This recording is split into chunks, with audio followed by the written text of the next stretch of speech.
اوقات بہت سی محنتوں کا نتیجہ انسان دیکھتا ہے کہ ضائع چلا گیا، میں نے 10 سال محنت کی، حاصل کوئی نہیں نکلا۔ یہ ثمرات کیا ہیں؟ محنتیں، محنتوں کے ثمرات کا ضیاع۔ کوشش آپ نے کی، قسمت کی خوبی دیکھی ہے، ٹوٹی کہاں کمن، 2-4 ہاتھ جب کے لبے بام رہ گئے۔ Be prepared. ایک شاعر کے یہ اشعار ہیں، وہ کمیونسٹ تھا، میں نام بھی نہیں لیتا، لیکن یہ کہ یہ اسی انقلابی، چونکہ ان کا بھی ایک انقلابی نظریہ ہے، انقلابی عمل میں یہ سارے مراحل آتے ہیں۔ کوئی سیٹ بیک آیا، فرض کیجئے کوئی ناکامی ہو گئی، تو اپنے ساتھیوں کو دل بندھانے کے لیے یہ فصل امیدوں کی ہمدم اس بار بھی غارت جائے گی، سب محنت صبحوں شاموں کی اب کے بھی اکارت جائے گی۔ میرے نبی کے ثمرات کا جو لفظ یہاں آیا ہے، وَنَقْصٍ مِّنَ الْأَمْوَالِ وَالْأَنفُسِ وَالثَّمَرَاتِ، سب محنت صبحوں شاموں کی اب کے بھی اکارت جائے گی۔ دھرتی کے کونوں کھدروں میں پھر اپنے لہو کی کھاد بھرو، پھر مٹی سینچو اشکوں سے، پھر اگلی رت کی فکر کرو، پھر اگلی رت کی فکر کرو، جب پھر ایک بار اجڑنا ہے۔ ایک فصل پکی تو بھر پایا، تب تک تو یہی کچھ کرنا ہے۔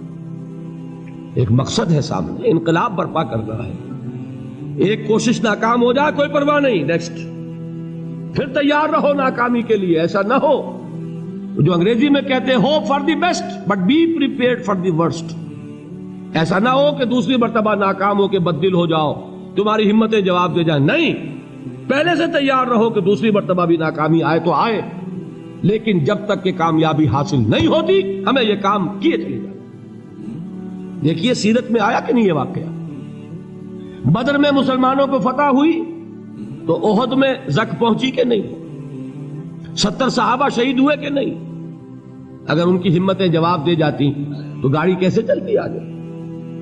تو فرمایا وَلَنَبْلُوَنَّكُمْ بِشَيْءٍ مِّنَ الْخَوْفِ وَالْجُوعِ وَنَقْصٍ مِّنَ الْأَمْوَالِ وَالْأَنفُسِ وَالثَّمَرَاتِ، ہم تمہیں لازم آزمائیں گے، خوف کی کیفیت سے، فقر و فاقے کی کیفیت سے، بھوک سے، جان کے نقصان سے، مال کے نقصان سے، محنتوں کے حاصل کے ضائع ہو جانے سے۔ وَبَشِّرِ الصَّابِرِينَ، اور اے نبی بشارت دیجئے صبر کرنے والوں کو۔ الَّذِينَ إِذَا أَصَابَتْهُمْ مُصِيبَةٌ، وہ کہ جب ان پر کوئی تکلیف آئے، کوئی مصیبت آئے، کوئی آزمائش آئے، قالوا انا للہ وانا الیہ راجعون، وہ یہ کہیں کہ ہم اللہ ہی کے ہیں، اللہ ہی کی طرف لوٹ جانا ہے۔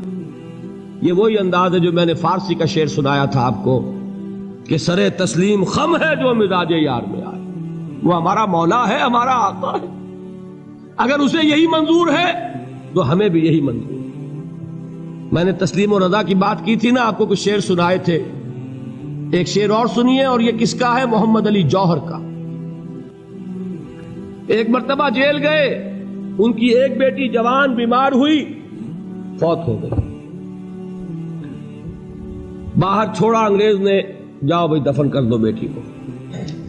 دوسری مرتبہ جیل گئے، دوسری جوان بیٹی اسی مرض میں مبتلا ہوئی، اب یہ جیل میں ہے، خبر پہنچی کہ دوسری بیٹی کے اوپر بھی اسی مرض کا حملہ ہوا ہے۔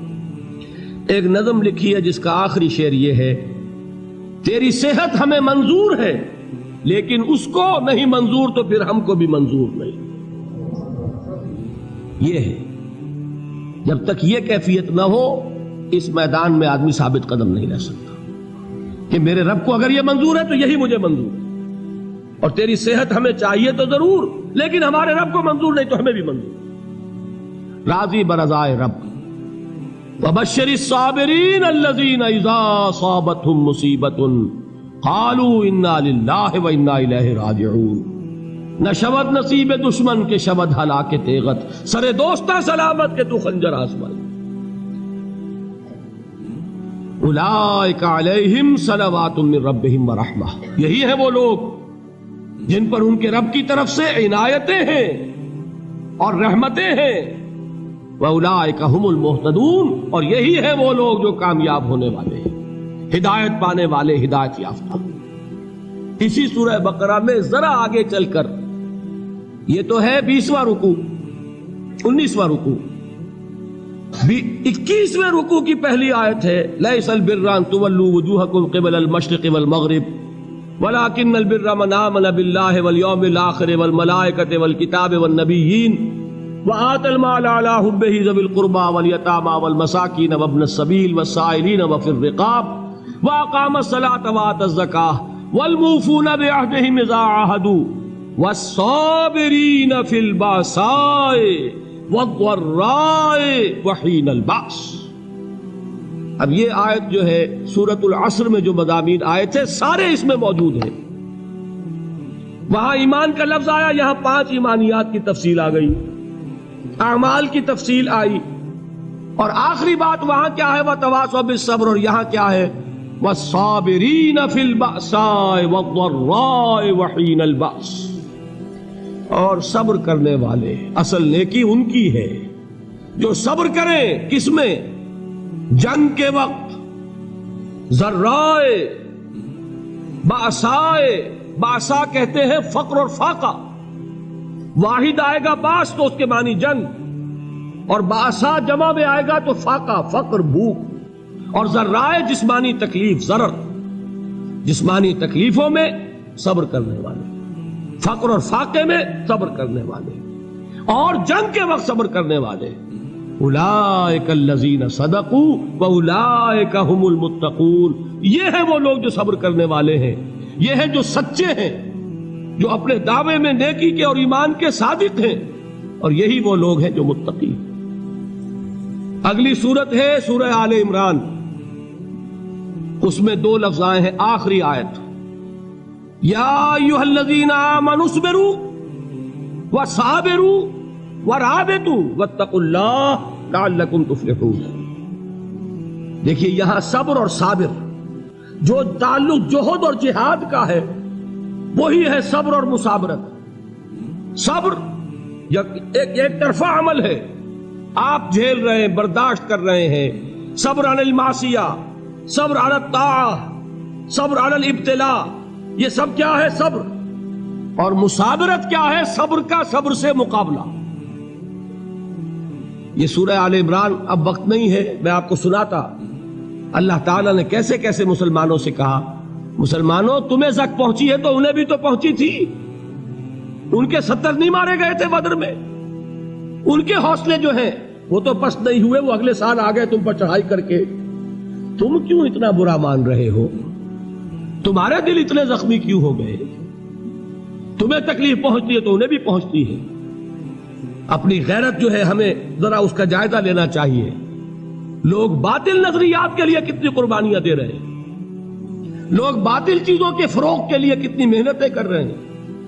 جیسا کہ میں نے ابھی کہا تھا، اسی غیرت کو چیلنج کرنے کے لیے، ذرا آپ کی حمیت دینی کو جوش دلانے کے لیے، قادیانی نوجوان کتنی تعداد میں اپنے آپ کو دین کے لیے وقف کرتا ہے، اور آپ کتنے نوجوان ہیں جو اپنے آپ کو دین کے لیے وقف کرتے ہیں، اور ہوں وہ کھاتے پیتے گھرانوں کے لوگ۔ یہ نہیں ہے کہ اگر کوئی اور کام نہیں کر سکتا تو پھر یہ ہے کہ وہ دین کے کام میں لگ جائے۔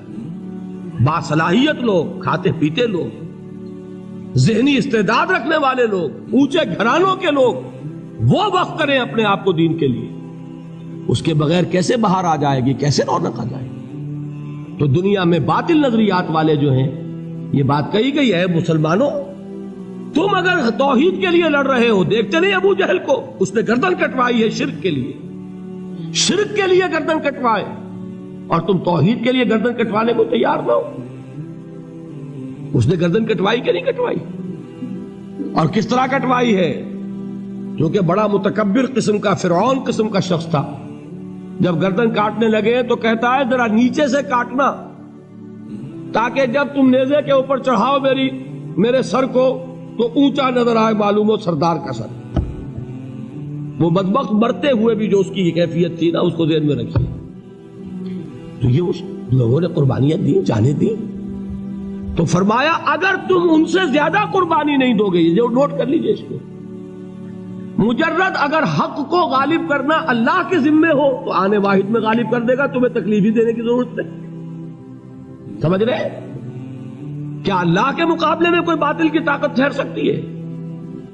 یہ تمہارے ایمان کا امتحان ہے، یہ تمہارے خلوص کی آزمائش ہے، یہ تمہارے امتحان کا ثبوت درکار ہے کہ اللہ تعالیٰ دیکھنا چاہتا ہے تم اس کے لیے اپنی جانیں قربان کرنے کو تیار ہو کہ نہیں، تم اس کے لیے تن من دن لگانے کو تیار ہو کہ نہیں۔ اور یہ جان لو کہ اگر کفار اور مشرکین اور ملحدین اور باطل نظریات والے وہ جو کچھ قربانیاں اپنے باطل نظریات کے لیے دے رہے ہیں ان سے زیادہ اگر تم نہیں دو گے تو حق غالب نہیں ہوگا۔ انہوں نے جو صبر کیا ہے اپنے باطل نظریات پر، اگر تم اس سے زیادہ صبر کا ثبوت نہیں دو گے اپنے اس حق پر تو حق غالب نہیں ہوگا۔ اس لیے فرمایا یا ایھا الذین آمنوا اصبروا وصابروا، نہ صرف یہ کہ صبر کرو بلکہ صبر میں اپنے دشمنوں سے آگے نکلو، ان کے صبر سے بڑھ کر صبر کرو۔ ورابطوا، مرابطہ کہتے ہیں چوکس رہنا، ہوشیار، پہرا دو، ایسا نہ ہو کہ دشمن جو ہے غفلت میں تمہارے اوپر کوئی حملہ جو ہے کر بیٹھے۔ واتقوا اللہ، اور اللہ کا تقوی اختیار کرو، لعلکم تفلحون، تاکہ تم فلاح پاؤ۔